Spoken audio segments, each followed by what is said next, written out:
Hello student, I am Krishna Yadav and I welcome to all of you in your own channel Study with Krishna Sir. Student, in this video I am going to teach you the first chapter of economics of class 9, the story of village Palampur.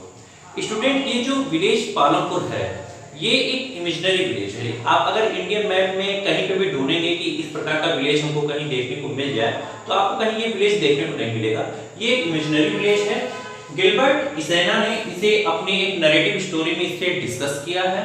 और ये अगर हम village की बात करते हैं कि ये विलेज हमें कहाँ पे देखने को मिल सकता है तो ये एक जो मॉडल विलेज है ये वेस्टर्न यूपी के बुलंदशहर से मिलता जुलता है। मतलब कि वो जो बुलंदशहर का एक गांव है उसी को इन्होंने इमेजिन कर लिया है पालमपुर विलेज। और इस विलेज के थ्रू वो विलेज के जो भी इकोनॉमिक एक्टिविटी होते हैं उसके बारे में इन्होंने ये जो है चैप्टर में जो है डिस्कस किया है। तो आइए हम जान जाते हैं कि क्या फैक्ट है इस विलेज के। तो जैसा कि पहले ही डिस्कस कर दिया गया है कि ये इमेजिनरी विलेज है और ये जो कल्पना की गई है वो वेस्टर्न यूपी के बुलंदशहर से की गई है। इसके अलावा अगर हम यहाँ पे प्रोडक्शन एक्टिविटी देखते हैं तो फार्मिंग यहाँ का मेन प्रोडक्शन एक्टिविटी है। Most of the people depend on the agriculture in this village and इसके अलावा भी यहाँ के जो लोग हैं वो एग्रीकल्चर के अलावा डेयरी फार्मिंग पे, मैन्युफैक्चरिंग पे, ट्रांसपोर्टेशन बाकी सब चीजों पे भी डिपेंड करते हैं अपने इकोनॉमिकल कंडीशन को सुधारने के लिए। और स्टूडेंट अगर हम बात करते हैं वहाँ के स्ट्रक्चर्स की कि कैसे कैसे वहाँ के रोड है तो बहुत ही डेवलप्ड रोड है वहाँ पे। मतलब कि जैसा कि हम गांव में देखते हैं कि कहीं पे भी गांव पे जो है सड़कें जो है अच्छी नहीं रहती हैं, लेकिन ये जो विलेज है वो काफी डेवलप्ड रोड है वहाँ पे। यहाँ पे कुछ विलेज बड़े गांव भी है जैसे कि रायगंज, ये भी एक मिशनरी विलेज जो है यहाँ पे डिस्कस किया गया है कि जो बड़ा गाँव है वो रायगंज है और जो नजदीकी जो शहर है वो शाहपुर है। तो हम जब चैप्टर को आगे पढ़ेंगे तो इन दोनों चीजों के बारे में भी डिस्कस करते रहेंगे। अब आते हैं हम जो है जान जाते हैं वहाँ के फैमिलीज के बारे में। तो ये जो विलेज है आप लोग जानते होंगे कि विलेज में कई सारे परिवार के लोग होते हैं। कुछ लोग जो है अपर कास्ट के होते हैं, कुछ लोअर कास्ट के होते हैं, कुछ रिच होते हैं, कुछ पुअर भी होते हैं। तो इन सारी चीजों को भी यहाँ पे डिस्कस कर दिया गया है। जैसे कि यहाँ की जो फैमिलीज हैं टोटल 450 फैमिलीज हैं जिसमें से 80 अपर कास्ट या अपर क्लास फैमिली है। ये काफी रिच फैमिलीज है। इनके पास जो है काफी परमानेंट हाउस है जिसे आप पक्का हाउस भी कर सकते हैं। और 1/3 पॉपुलेशन जो यहाँ की है वो एससीज की है, मतलब कि दलित लोगों की है। इनके पास जो है जो इनका मकान है वो कच्चा मकान है, मतलब कि मड एंड स्ट्रॉ से बने हुए होते हैं जैसा कि आप झोपड़ी गांव में अक्सर देखते होंगे। क्योंकि ये लोग पुअर हैं तो इनके पास उतनी सुविधाएं नहीं है कि ये जो है अपने आप को जो है सुधार सके।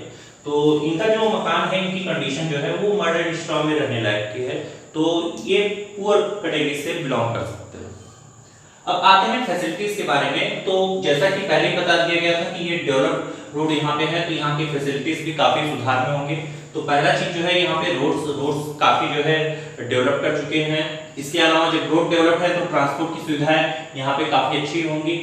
इसके अलावा इलेक्ट्रिसिटी, क्योंकि यहाँ पे जो अपर क्लास के लोग हैं तो उनको जो है रहने के लिए बिजली की भी आवश्यकता पड़ती है। बिजली तो मान लीजिए मूलभूत सभी की आवश्यकता है, तो इलेक्ट्रिसिटी भी यहाँ की फैसिलिटी में आ जाती है। इसके अलावा है इरिगेशन, क्योंकि आपने पहले से ही देखा था कि यहाँ पे जो है फार्मिंग मेन प्रोडक्शन है।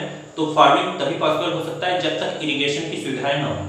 तो इरिगेशन की फैसिलिटी भी यहाँ पे अच्छी मात्रा में मौजूद है। इसके अलावा स्कूल और हेल्थ फैसिलिटीज यहाँ पे सिटीजन्स को मिल जाता है। मतलब कि ये विलेज जो है काफी डेवलप्ड है। यहाँ पे हर एक फैसिलिटीज इन सभी पालमपुर के रहने वाले लोगों को मिलती है। तो ये तो हो गया एक शॉर्ट इंट्रोडक्शन पालमपुर विलेज का। अब हम यहीं से जो है एक विलेज के माध्यम से हम इकोनॉमिक्स को समझने की कोशिश करेंगे कि प्रोडक्शन का अगर हम संगठन करते हैं, किसी भी प्रोडक्शन को ऑर्गेनाइज करते हैं तो उसके लिए क्या क्या फैक्टर्स है, क्या क्या चीजें हैं जो इंपॉर्टेंट है किसी भी प्रोडक्शन को स्टार्ट करने के लिए। एक एग्जांपल लेते हैं, जैसे कि अगर आप कोई शॉप खोलना चाहते हैं तो सबसे पहले आपको एक दुकान लेना होगा, दुकान में सामान लगाना होगा, एक वर्कर रखना होगा। तो ढेर सारी चीजें जो है आपको जो है ऑर्गेनाइज करनी होगी। तो इन्हीं चीजों को जो है यहाँ पे डिस्कस किया गया है कि ऑर्गेनाइजेशन ऑफ प्रोडक्शन। इसमें जो सबसे पहली चीज है वो है आपका लैंड। लैंड मीन्स जैसे कि अगर हम कोई चीज कहीं पे लगाना चाह रहे हैं, कोई भी प्रोडक्शन स्टार्ट करना चाह रहे हैं या एग्रीकल्चर भी करना चाह रहे हैं, तो उसके लिए हमें एक जो है जमीन की आवश्यकता पड़ती है। तो उसे हम जो है नेचुरल रिसोर्स कर सकते हैं।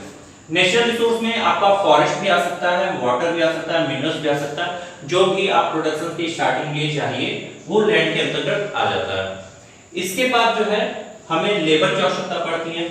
लेबर में आपके दो टाइप्स के हैं, एक होते हैं मैनुअल वर्कर, ये अनएजुकेटेड होते हैं, मतलब कि जैसे कि अगर हमें बिल्डिंग कोई बनाना है तो बिल्डिंग बनाने के लिए हमें लेबर्स और मिस्त्री दोनों लोग की आवश्यकता पड़ती है। तो लेबर जो होते हैं वो सामान उठाते हैं, दे देते हैं, उसमें किसी प्रकार का माइंड की जरूरत नहीं पड़ती। लेकिन जो मैसन होते हैं, जो मिस्त्री होते हैं, उनके अंदर कुछ स्किल होते हैं कि हाँ कौन सी ईंटें कहाँ पर रखनी है, कितना सीमेंट, कितना बालू डालना है, ये सारी चीजें जो उन्हें अच्छे से पता होती है, तो वो स्किल्ड वर्कर में आ जाता है। तो यहाँ पे जो लेबर की बात की गई है, ये दोनों लेबर्स की बात की गई है, एक मैनुअल वर्कर की और दूसरा हाई स्किल्ड लेबर्स की। इसके अलावा एजुकेटेड पर्संस भी इसके अंतर्गत आ जाते हैं। जैसे कि अगर जो आर्किटेक्ट होते हैं, जो डिजाइन बनाने का काम करते हैं किसी भी बिल्डिंग के लिए, वो क्या होते हैं, वो एजुकेटेड पर्सन में आ जाते हैं। तो आप तीनों कैटेगरीज जान गए कि लेबर की क्या कैटेगरीज है। एक हो गया मैनुअल वर्कर जो अनएजुकेटेड होते हैं, दूसरा हो गया हाई स्किल्ड और तीसरा आपका एजुकेटेड पर्सन। और आते हैं देखते हैं जो थर्ड इसका फैक्टर है कि प्रोडक्शन को अगर हम ऑर्गेनाइज कर रहे हैं तो उसके लिए हमें फिजिकल कैपिटल की आवश्यकता होती है। फिजिकल कैपिटल मतलब जो आपके आंखों से देखा जा सके, और इसमें जो है दो जो फिजिकल कैपिटल है इसको दो पार्ट में डिवाइड किया गया है। एक है आपका फिक्स्ड कैपिटल। फिक्स्ड कैपिटल में जैसे कि एसेट्स और इन्वेस्टमेंट, मतलब कि जो चीजें हम लगाने जा रहे हैं, जैसे कि बिल्डिंग हो गया, आपका मशीन्स हो गए, टूल्स हो गए, ये सारी चीज जो है फिक्स्ड कैपिटल में आ जाती हैं। ये हमेशा जो है आपके पास बनी रहेंगी और ये हमेशा आपके उस ऑर्गेनाइज सेक्टर में जो है लगी रहेंगी। जैसे कि अगर आप कोई फार्मिंग करना चाह रहे हैं या फिर कोई कंपनी लगाना चाह रहे हैं, तो उसमें कंप्यूटर ये जो भी चीजें हैं वो सारे जो है आपके फिक्स्ड कैपिटल में आ जाएंगे। फिर नेक्स्ट है आपका वर्किंग कैपिटल। वर्किंग कैपिटल में क्या है, ये रॉ मटेरियल हो गए या फिर मनी इन हैंड, मतलब कि जो अस्थायी चीजें होती हैं। फिक्स्ड कैपिटल तो हमेशा के लिए लगी रहे, लेकिन वर्किंग कैपिटल जो है जिस पे वर्क किया जा रहा हो, जैसे कि मान लीजिए कोई बिस्किट बनाने की कंपनी है, तो बिस्किट बनाने की जो कंपनी है उसमें कुछ रॉ मटेरियल लगते होंगे, जैसे कि फ्लोर लग गया, आटा या गेहूं लग गया, शुगर लग गया, तो इन सारी चीजों को मिक्स करते हैं। तो ये सब क्या है, रॉ मटेरियल है। ये तो निकलते तो है नहीं फैक्ट्री से, उन सबको जो है डेवलप करते हैं, उन सबको जो है यूज करते हैं और बिस्किट का फाइनल रूप देते हैं। तो ये जो रॉ मटेरियल है ये वर्किंग कैपिटल में आ जाता है। किसी भी चीज के लिए हमें जो है रॉ मटेरियल की जो है आवश्यकता पड़ जाती है। तो फिजिकल कैपिटल में ये दोनों पार्ट हो गए, एक हो गया आपका फिक्स्ड कैपिटल और दूसरा हो गया वर्किंग कैपिटल। और जो इसका लास्ट पार्ट है वो है आपका ह्यूमन कैपिटल। ये ह्यूमन कैपिटल आपके लेबर से थोड़ा सा डिफरेंट है। लेबर में आप लोगों ने एक जीते जागते इंसान की बात जो है किया था कि वो उसका वर्क कैसा था, लेकिन यहाँ ह्यूमन कैपिटल में ये नॉलेज एंड इंटरप्राइजेस के ऊपर डिपेंड है। मींस ये जो होल प्रोडक्शन वर्क है वो किसके नॉलेज से चल रहा है और वो इंटरप्राइजेस मतलब किस संस्था द्वारा किया जा रहा है, ये ह्यूमन कैपिटल के अंतर्गत आता है। और जो बेसिक चीज है, it is required to put together all the above inputs to produce the output. Means इस सारे चीजों को इनपुट के रूप से यूज करके प्रोसेस करके आउटपुट निकालना ही ये ह्यूमन कैपिटल का काम है। मतलब कि ये जो सारे वर्क्स जिसके देख-रेख में होते हैं वो ह्यूमन कैपिटल में आते हैं। तो ये तो एक हो गया शॉर्ट इंट्रोडक्शन, जिसके माध्यम से आप जो है कि इस पालमपुर विलेज के बारे में जानेंगे और उसके बाद जो है इकोनॉमिक्स को थोड़ा सा जो है ध्यान में रखेंगे कि हमें किसी भी प्रोडक्शन को ऑर्गेनाइज करने के लिए किन-किन फैक्टर्स की आवश्यकता पड़ती है। तो ये तो हो गया एक शॉर्ट इंट्रोडक्शन पालमपुर विलेज का। नेक्स्ट पार्ट में आप जो है एग्रीकल्चर से रिलेटेड कि किस टाइप के एग्रीकल्चर पालमपुर विलेज में होते थे, इसको आप जो है जानेंगे। और स्टूडेंट और आगे के वीडियो को लिए जो है इस चैनल को जरूर सब्सक्राइब करिए और ज्यादा से ज्यादा इसे जो है शेयर करिए।